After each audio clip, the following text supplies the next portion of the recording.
बिस्मिल्लाहिर्रहमानिर्रहीम। अस्सलाम वालेकुम दोस्तों, मैं उस्मान असलम हूँ।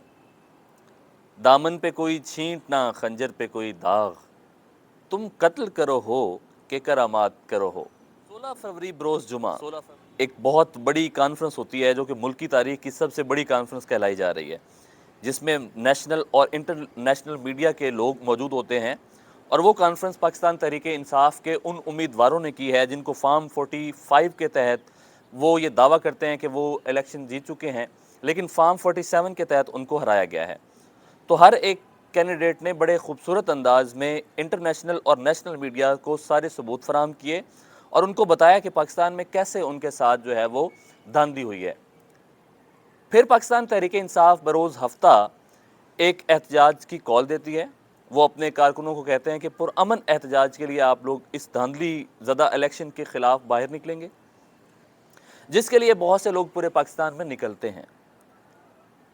तो लाहौर में जो हालात हमें देखने को मिले हैं, अफसोस है कि इन लोगों की ज़हनियत में ज़रा भर तब्दीली नज़र नहीं आ रही। कल भी औरतों की चदरें खींची गईं, उनको गिरफ़्तार करने की कोशिश की गई, तशद्दुद किया गया, गाड़ियों से औरतों को निकाल कर छोटी छोटी बच्चियों को गिरफ़्तार किया गया है। सलमान अकरम राजा को कल गिरफ़्तार किया गया, कुछ घंटों के लिए उन्हें अपनी तहवील में रखा गया, उसके बाद उन्हें जो है वो छोड़ दिया गया। तो ये ऐसे वाक़यात हमें पाकिस्तान में आए रोज़ देखने को मिल रहे हैं, जो कि रियासती मैं कहता हूँ जबर है, और ये ऐसा बिल्कुल भी नहीं होना चाहिए। अब बात कर लेते हैं जो हमारा आज का अहम जो है वो टॉपिक है, वो ये है कि अदालत में एक आदमी, एक आम शहरी उठ के एक दरख्वास्त दे देता है, दरख्वास्त दायर करता है, जिसमें वो ये क्लेम करता है कि पाकिस्तान में जो इलेक्शन हुए हैं वो धांधली ज़दा हैं, तो इन इलेक्शंस को कलअदम करार दिया जाए। अब हर जगह जो है धांधली के चर्चे हैं, लोग बात कर रहे हैं नेशनल मीडिया पे, इंटरनेशनल मीडिया पे। तो इस दरख्वास्त को समाअत के लिए जो है वो मुकर्रर कर दिया गया है। अब यहाँ एक शख्स जो कि कमिश्नर है रावलपिंडी का, वो उठता है और वो एक बहुत बड़ी कॉन्फ्रेंस कर देता है, जो कि मुल्की हालात पे बहुत ज़्यादा अहमियत की हामिल है। वो ये कहता है कि जो इलेक्शन हुए हैं वो धांधली ज़दा हैं और हमने 13 MNAs को जो है उनकी सीटों से हराया है उन्हें, और हमने धांधली की है और मुझे बड़ा अफसोस है और मैं इस हद तक डिप्रेशन में था कि मेरा दिल करता था कि मैं ख़ुदकुशी कर लूँ। ये उसके जज्बात थे। अब देखना ये है कि क्या ये जो कमिश्नर है, ये उसकी जो आरा हैं, उसकी जो राय है, किस हद तक वो आज़ाद है। कहा जा रहा है कि मुमकिन है कि इस उसकी कॉन्फ्रेंस के पीछे भी कुछ मुहर्रिकात ऐसे हो सकते हैं जो हमें इल्म नहीं है। तो यहाँ पे सवाल एक ये पैदा होता है कि क्या उसके बयान का क्या इस जो समाअत के लिए मुकर्रर की गई है दरख्वास्त, उसके साथ भी कोई ताल्लुक़ है या नहीं है। दोस्तों, ये वक्त फ़ैसला करेगा। अगर तो उस शख्स ने बिल्कुल आज़ादी के साथ ख़ुद को जो है वो मीडिया के सामने पेश किया और अपना बयान दिया, और उसने बिल्कुल, अगर वाकई उसने अपने ज़मीर की आवाज़ पे बात की है, तो मैं उसको फैज़ के शेर के साथ ख़राज तहसीन पेश करना चाहता हूँ।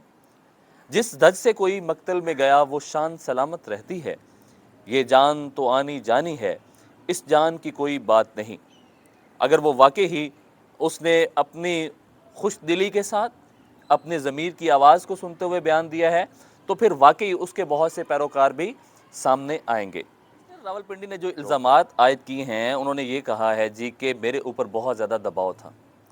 दबाव कहाँ से था, किस तरफ से था, किस तरह का था, कितना था, इस बात की उन्होंने वजाहत नहीं की। मेरा ख़्याल है उन्हें ज़िंदा दिली का मुज़ाहरा करना चाहिए था। अगर वो ख़ुदकुशी करने की हद तक पहुँच सकते हैं, अगर वो ये मीडिया में कह सकते हैं कि मुझे फ़लाँ चौक में जो है वो लटकाया जाए, फांसी दी जाए, तो वो बता भी सकते थे कि मुझ पे किस चीज़ का दबाव है, किस तरफ से दबाव था।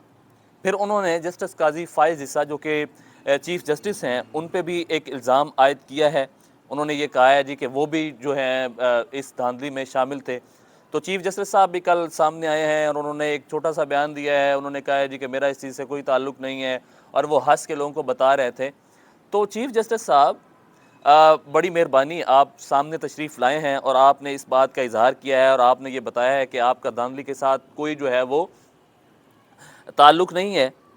तो आप मेहरबानी कीजिए, एक हम पे शफ़क़त कीजिए। जो ये आपके पास एप्लीकेशंस जा रही हैं या जो मुल्की हालात हैं, इन पे एक्शन लीजिए।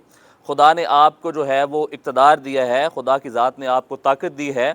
آپ اس چیز کے اہل ہیں کہ آپ ملکی حالات کا، آپ یہ تو سوال کر رہے ہیں کہ پاکستان میں حکومت کس کی بنی، آپ یہ تو سوال کر رہے ہیں کہ پاکستان میں وزیر اعظم کون ہے، آپ یہ سوال کیوں نہیں اپنے ضمیر سے کرتے کہ پاکستان میں جو دھاندلی ہو رہی ہے، جو حالات و واقعات ہیں، جس طرح چار دیواری کا تقدس پامال کیا جا رہا ہے، جس طرح لوگوں کو جو ہے وہ ذلیل و خوار کیا جا رہا ہے، آپ اس چیز پہ ایکشن کیوں نہیں لیتے؟ جناب چیف جسٹس صاحب، میری آپ سے یہ درخواست ہے، میں آپ سے یہ کہنا چاہتا ہوں ایک پاکستان کا عام شہری ہونے کی حیثیت سے کہ ملکی حالات و واقعات کو دیکھیے، اس دھاندلی زدہ الیکشن پہ فیصلہ کیجئے اور اس کو کل عدم قرار نہ دلائیے گا۔ پاکستان اس چیز کا جو ہے وہ متحمل نہیں ہو سکتا۔ آپ انصاف کیجئے، انصاف کے تقاضوں کو پورا کیجئے اور جس پارٹی کی جو جیت ہے یہ اس کے حوالے کیجئے۔ خدا نے آپ کو جو ہے وہ یہ طاقت دی ہے۔ دوستو، آج تک کا ویلاگ ہم یہیں پہ ختم کرتے ہیں، ملتے ہیں انشاءاللہ ایک اگلے ویلاگ میں، تب تک کے لیے مجھے دیجیے اجازت۔ پاکستان زندہ باد، پاکستان پائندہ باد۔